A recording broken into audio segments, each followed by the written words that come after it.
আজকে আমি নবম দশম শ্রেণীর সাধারণ গণিত বইয়ের সরল অঙ্ক দুইয়ের যে সরল অঙ্কগুলো আছে সেই সরল অঙ্কগুলো আমি করে দেব।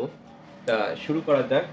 অঙ্কটা বলা আছে দুইয়ের ক নাম্বার, বলা আছে 7p plus 3q minus 5r, তারপর whole square minus 2 into 7p plus 3q minus 5r, তারপর বলা আছে into 8p minus 4q minus 5r, তারপর plus bracket 8p minus 4q minus 5r তার উপর হোল স্কয়ার। এটা আমার অঙ্ক, এটাকে আমরা সরল করব। তা দেখো, প্রথমে আমাকে কাজ করতে হবে ধরি। কেন অঙ্কটা আমি ধরবো? কারণ আমি এইরকম একটা সূত্র অ্যাপ্লাই করব, a প্লাস বি হোল স্কয়ারের সূত্র অথবা a মাইনাস বি হোল স্কয়ারের সূত্র অ্যাপ্লাই করব। তার মানে a square minus plus 2ab plus B square, আরেকটা হচ্ছে a square minus 2ab plus B square. এই ধরনের সূত্র নিয়ে আসবো। এই ধরনের সূত্র আনতে গেলে দেখতে হবে যাদের উপর স্কয়ার আছে এই পার্টটার উপর স্কয়ার আছে আর এই পার্টটার উপর স্কয়ার আছে। এমন কিছু এই জিনিসটার মধ্যে ধরতে হবে, চলক ধরতে হবে যেগুলো অঙ্কের মধ্যে আছে সেগুলোর সাথে যেন না মিক্সড হয়, মানে একই না হয়, ভিন্ন একটা চলক ধরতে হবে। তা আমি এই অংশটা ধরি যে 7p plus 3q minus 5r, এটাকে ধরলাম আমি এ ধরলাম। যেহেতু এই জায়গার মধ্যে এ নাই, এই জায়গার মধ্যে কি নাই দেখো, এই জায়গার মধ্যে কি নাই, যেহেতু এ নাই তাই আমি এ ধরলাম। এবং এই যে শেষেরটা 8p minus 4q minus 5r, এটাকে ধরলাম আমি বি ধরে নিলাম। এখন আসি, আমাকে লিখতে হবে প্রদত্ত রাশি। প্রদত্ত রাশি, প্রদত্ত রাশিটা কি? আমি এই পুরো অংশটার মধ্যে, এই অংশটার মধ্যে কি দিছি, যে এখানে সমান কি ধরছি আমি, এই সমীকরণ সমান কি ধরছি এ, তার উপর কি আছে স্কয়ার। এখানে নাম দিছি আমি কি এ, তার উপর দিছি কি স্কয়ার মাইনাস সূত্রের 2। এই অংশটার নাম দিছি আমি কি এ, তারপর এই অংশটার নাম দিছি আমি কি বি, এই দেখো এই অংশটার নাম দিছি আমি বি, তারপর প্লাস প্লাস আছে, এই অংশটার নাম দিছি আমি কি বি, তার উপর কি আছে স্কয়ার। তা আমরা সাধারণত জানি A square plus 2ab plus B square, এটা যদি আমি সংকুচিত করি তাহলে আমার হয় কি a plus B whole square. তা আমি এটাকে যদি সংকুচিত করি তাহলে দেখো a minus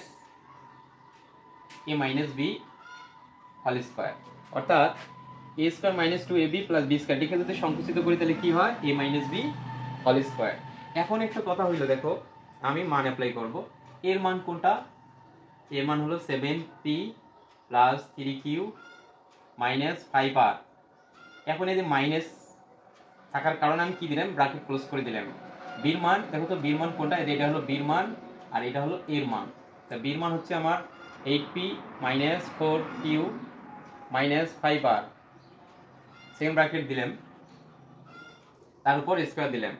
7p plus 3q minus 5r, মাইনাসে প্লাসে মাইনাস 8p, মাইনাসে মাইনাসে প্লাস 4q, মাইনাসে মাইনাসে প্লাস 5r, তার উপর কি দেবো আমি a স্কয়ারটা। এখন দেখি এটি আমার আর আছে কয়টা, এটি আর আছে কয়টা, পাঁচটা, আর এটি কয়টা, পাঁচটা, তাহলে এই আর কি কাটা গেল। এখন আমার এটি পি আছে, কিউ আছে কয়টা, এটি আছে কিউ আছে, হ্যাঁ। এখন দেখো এইদিকে যে এটি মাইনাস আছে এটি প্লাস আছে, চিহ্ন যদি ভিন্ন হয় চেহারা যদি এক হয়ে সারা জীবন বিয়োগ হয়, তার মানে 5r আর 5fটা কি হল, বাদ গেল, কাটা গেল। এখন দেখি এটি 3টে কিউ আছে, এটি আছে 4টে কিউ, যোগ দিলে আমার কয়টা হয়, 3টে আর 4টে 7টা কিউ। এবার সে পি আছে এটি 7টা, এটি আছে কয়টা, 8টা। 8টা পি থেকে যদি 7টা পি বাদ দিয়ে থাকতেছে আমার একটা বড় সংখ্যার সামনে যে চিহ্ন সেই চিহ্নটা আমার নিতে হবে, তার উপর আমার কি আছে স্কয়ার।